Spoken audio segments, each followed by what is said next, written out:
của xã. Thứ nhất là chị Lầu Thị Mái đến từ bản Thẩm Mỹ B.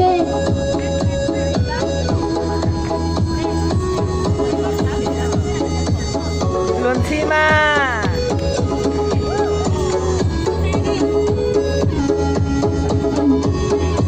Sái của mình luôn thấy của nó đó là cho nó là chó rừng cao trăm là và cái sái tao đó.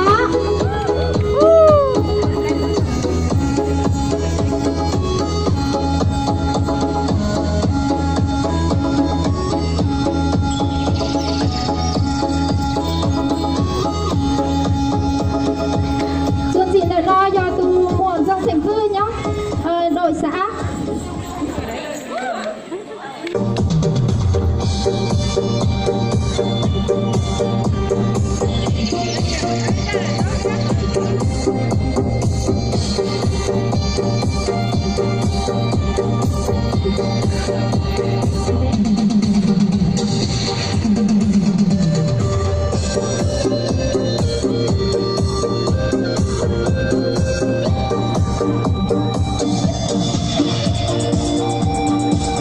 Tuần chỉ cần nói cho tuần giờ dần ra nhớ lúc rồi thằng Mỹ.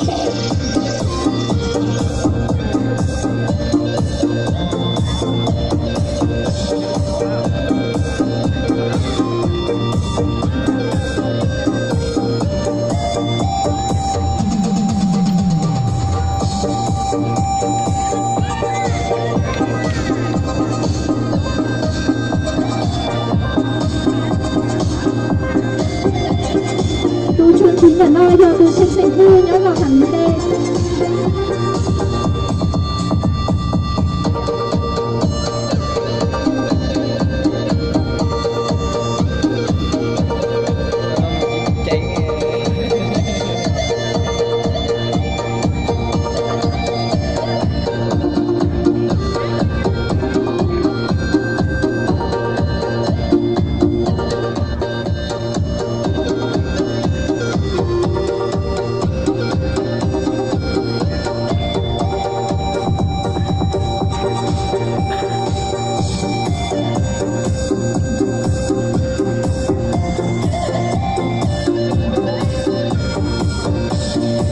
Chương trình là lo do từ ba sinh cư nhất rồi là chẳng đê thó xin đâu này từ giờ sinh ra nhất rồi thằng Mỹ A.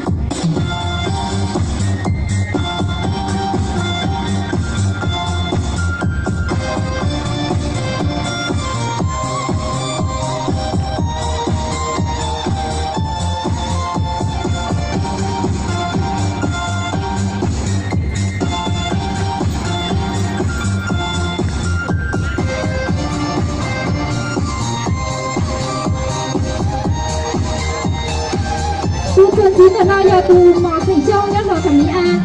Có còn nghe chỗ này công chúa uống trên mông hồn chuyên chứ nè. Có trên một hộ á thoáng chia là đã biết chỗ này chỗ xí theo.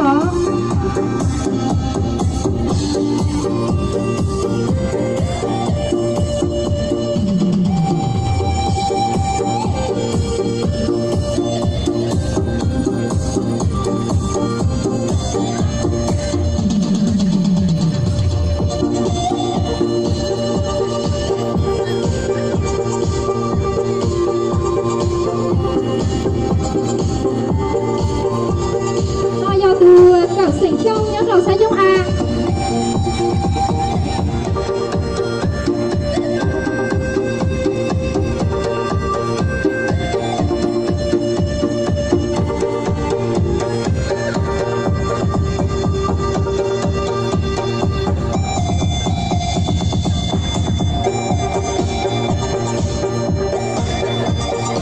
Lần gì à.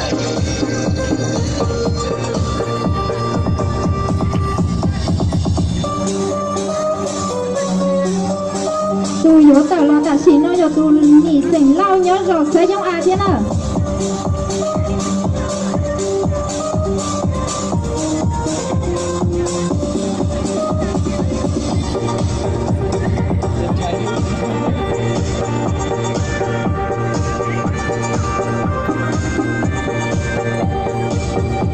Lùm à.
Tôi nhớ tờ chuẩn chín là lo do tôi chưa sành lo nhớ nào sẽ giúp xe.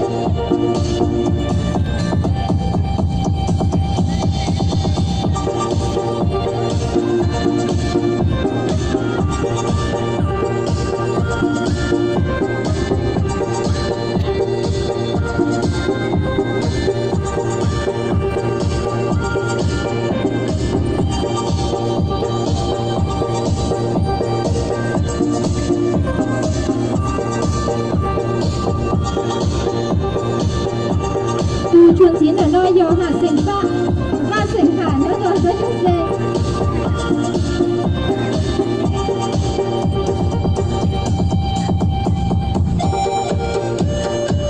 Đây là giò tiếng Anh à.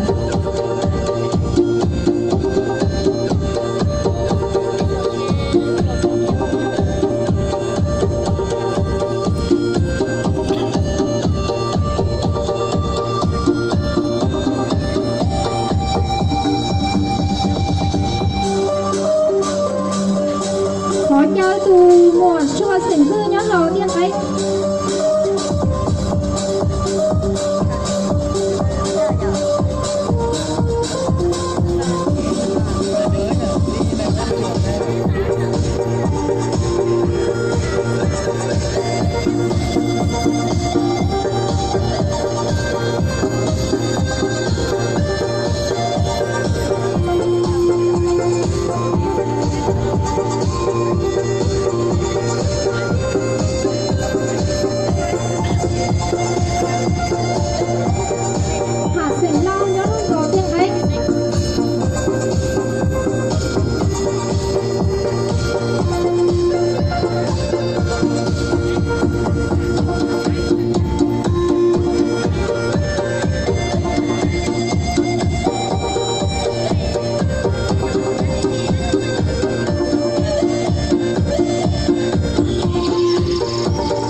Vâng, tiếp theo xin mời chị Lượng Thị Nguyên đến từ Bẩn Chồng A.